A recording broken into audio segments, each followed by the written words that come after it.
الحمد لله رب العالمين والعاقبة للمتقين والصلاة والسلام على سيد المرسلين أما بعد أعوذ بالله من الشيطان الرجيم بسم الله الرحمن الرحيم. درود پاک پڑھ لیجیے. اللهم صل على سيدنا مولانا محمد معدل الجود والکرم وآلہ وبارک وسلم صلاۃ وسلام علیک یا رسول اللہ صلی اللہ تعالی علیہ وسلم. امام غزالی رحمۃ اللہ تعالی علیہ اللہ کی رضا کے حوالے سے حدیث پاک بیان فرما رہے ہیں. سماعت فرمائے. فرماتے ہیں کہ حضرت سیدنا انس بن مالک رضی اللہ تعالیٰ عنہ فرماتے ہیں میں نے 10 سال رسول اکرم شاہ بنی آدم صلی اللہ تعالی علیہ وسلم کی خدمت میں گزارے، لیکن آپ صلی اللہ تعالی علیہ وسلم نے کبھی میرے کسی کام پر یہ نہ فرمایا کیوں کیا، اور نہ ہی جو کام میں نے نہیں کیا اس پر یہ فرمایا کیوں نہیں کیا، اور نہ کسی ہو جانے والے کام کے بارے میں فرمایا کاش نہ ہوتا، اور جو نہ ہوا اس کے بارے میں یہ نہ فرمایا کاش ہو جاتا. اور اگر آپ صلی اللہ تعالی علیہ وسلم کے اہل میں سے کوئی مجھ سے جھگڑتا تو حضور صلی اللہ تعالی علیہ وسلم فرماتے اس کو چھوڑ دو، اگر تقدیر میں کسی کام کا ہونا لکھا ہے تو ہو کر رہے گا. اس کا مطلب یہ ہے کہ اللہ کی رضا پر مکمل راضی اگر بندہ رہے تو کسی چیز میں گلے اور شکوے نہیں ہوں گے، شکایتیں نہیں ہوں گی. میرے ساتھ کیوں ایسا ہو رہا ہے، ایسا کیوں ہو رہا ہے، ایسا کیوں ہو رہا ہے وغیرہ وغیرہ شکوے نہیں ہوں گے. مروی ہے کہ اللہ تعالیٰ نے حضرت سیدنا داؤد علیہ نبینا علیہ السلام کی طرف وحی نازل فرمائی، اے داؤد ایک تمہاری چاہت ہے اور ایک میری چاہت ہے، اور ہوگا وہی جو میری چاہت ہے. اگر تم میری چاہت کو مان لو گے تو میں تمہاری چاہت کو پورا کر دوں گا، اور اگر تم نے میری چاہت کو نہ مانا تو میں تمہیں تمہاری چاہت میں تھکا دوں گا، پھر بھی وہی ہوگا جو میری چاہت ہے. بھئی ہر کوئی لگا ہوا ہے پیسے کمانے کے لیے، ہر کوئی سرگردہ ہے، کوئی ایسا نہیں ہے کہ وہ خاموش بیٹھا ہو، کسی نہ کسی زاویے سے اپنے اپنے انداز میں حاصل کر رہا ہے. لیکن ہر ایک حاصل کرنے والے کو دماغ میں یہ بات بھی بیٹھا لینا چاہیے دل میں کہ ہم وہی پائیں گے جو اللہ دے گا. اس سے زیادہ کوئی حاصل نہیں کر سکتا. کوئی لاکھ دعویٰ کرے، کروڑ پتی ہو یا لاکھ پتی ہو یا 1 روپے کے پتی ہو، اس سے زیادہ حاصل نہیں کر سکتا جتنا اللہ دینے والا ہے. اب بندے کے اختیار میں ہے کہ وہی کرے جو اللہ کی مرضی ہو. مطلب اللہ کی رضا صرف اور صرف حلال میں، حرام میں نہیں. اب کوئی کسی کا گاڑی بنانے لے کر گیا، اس نے سوچا 2 پرزہ اور خراب کر دوں، بنا کے دے دوں گا، اس سے کچھ ملنے والا نہیں ہے. مکان بنانے کے لیے دیا تو کہا تھا 5 گونی میں 1 گونی سیمنٹ ملائے گا، 1 ہی گونی ملا دیا، اس 1 گونی سے اس کا پورا پیسہ حرام ہو گیا، برکت اٹھ گئی. تو یہ حدیث پاک جو امام غزالی رحمۃ اللہ تعالی نے فرمایا واقعی میں سب کے لیے عبرت ہے کہ ملے گا وہی جو اللہ تعالی گا. جب یہ بات فیصل ہے کہ وہی ملے گا جو اللہ عطا فرمائے گا تو وہی کرے جس میں اللہ کی رضا ہو، اور اس سے بچے جس میں اللہ کا قسم، یعنی ہر حرام سے بچے اور صرف حلال کام کرے. رضا کے متعلق 15 اقوال بزرگوں کے ہیں جو سماعت فرمائے. حضرت سیدنا ابن عباس رضی اللہ تعالیٰ عنہ فرماتے ہیں بروز قیامت سب سے پہلے ان لوگوں کو جنت کی طرف بلایا جائے گا جو ہر حال میں اللہ کا شکر ادا کرتے تھے. مطلب جو ہر حال میں اللہ سے راضی تھے، سب سے پہلے جنت میں ان کو داخل کیا جائے گا. حضرت سیدنا عمر بن عبد العزیز رحمۃ اللہ تعالی نے فرمایا مجھے مواقع تقدیر کے علاوہ میں کوئی خوشی باقی نہیں رہی. ان سے عرض کی گئی آپ کیا چاہتے ہیں؟ ارشاد فرمایا جو اللہ تعالیٰ فیصلہ فرمائے. مواقع تقدیر سے مراد یہ کہ ہماری تقدیر میں جو ہے وہی مجھے سے، اس کے علاوہ کچھ بھی نہیں چاہیے. نہ اس کی میں چاہت رکھتا ہوں، نہ اس کی طلب کے لیے کوشش کروں گا.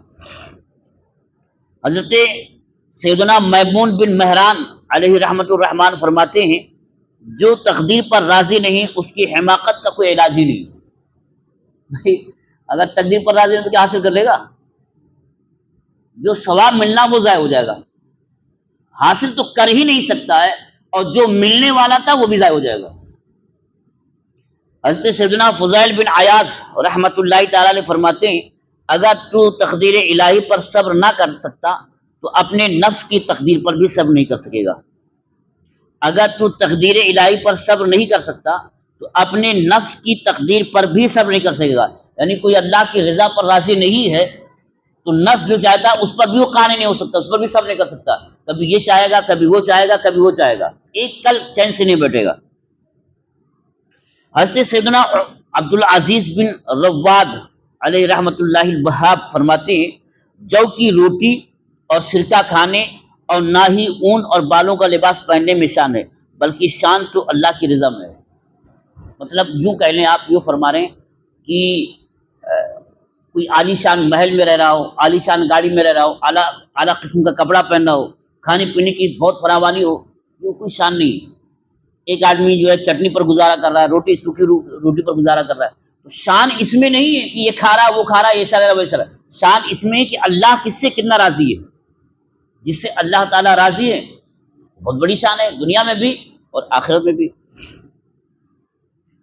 حضرت سیدنا عبداللہ ابن مسعود رضی اللہ تعالیٰ عنہ نے فرمایا، میں کسی انگارے کو زبان سے چاٹوں اور وہ جلا دے، جو جلا دے، اور باقی رہنے دے، جو باقی رہنے دے، یہ میرے نزدیک اس سے زیادہ پسندیدہ ہے کہ میں ہو چکنے والے کام کے بارے میں کہوں کاش نہ ہوتا، یا نہ ہونے والے کام کے بارے میں کہوں کاش ہو جاتا۔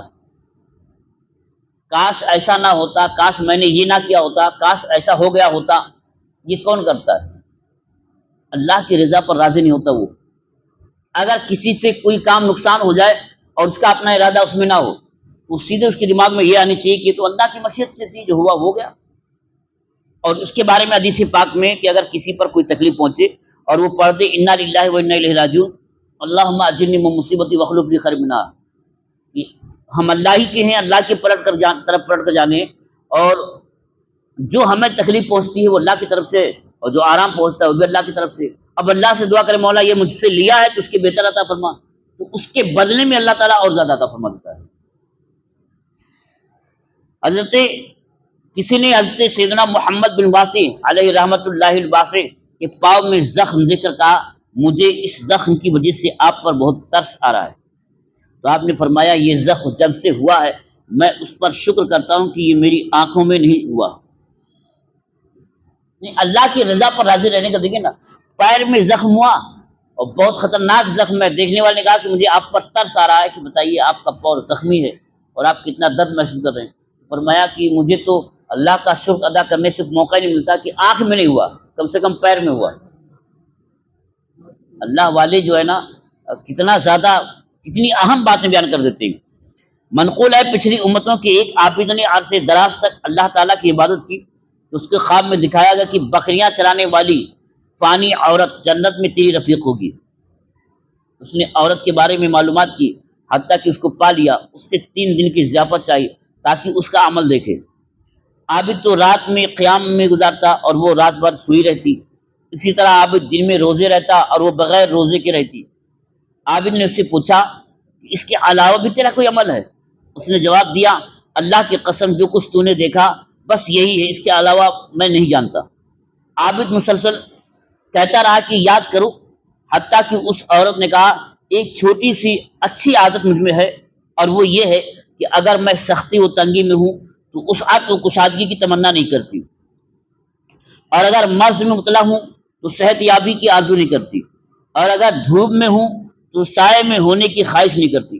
یہ سن کر عابد نے اپنا ہاتھ اپنے سر پر رکھا اور کہا، کیا یہ چھوٹی سی خصلت، اللہ تعالیٰ کی قسم یہ ایسی عظیم خصلت ہے جس سے بڑے بڑے عبادت گزار عاجز ہیں۔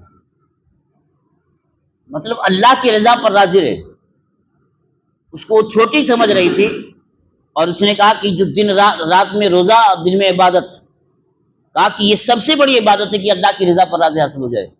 اللہ تعالیٰ ہمیں آپ کو سمجھنے کی توفیق عطا فرمائے اور سمجھ کر اس پر عمل کرنے کی توفیق عطا فرمائے۔ وآخر دعوانا الحمدللہ رب العالمین۔ اول آخر 3 مرتبہ درود شریف اور 3 مرتبہ قل هو اللہ شریف پڑھ لیجیے۔ اللہم صلی علی سیدنا مولانا محمد معدن الجود والکرم وآلہ وبارک وسلم صلاۃ وسلام علیک یا رسول اللہ صلی اللہ تعالی علیہ وسلم۔ بسم اللہ الرحمن الرحیم۔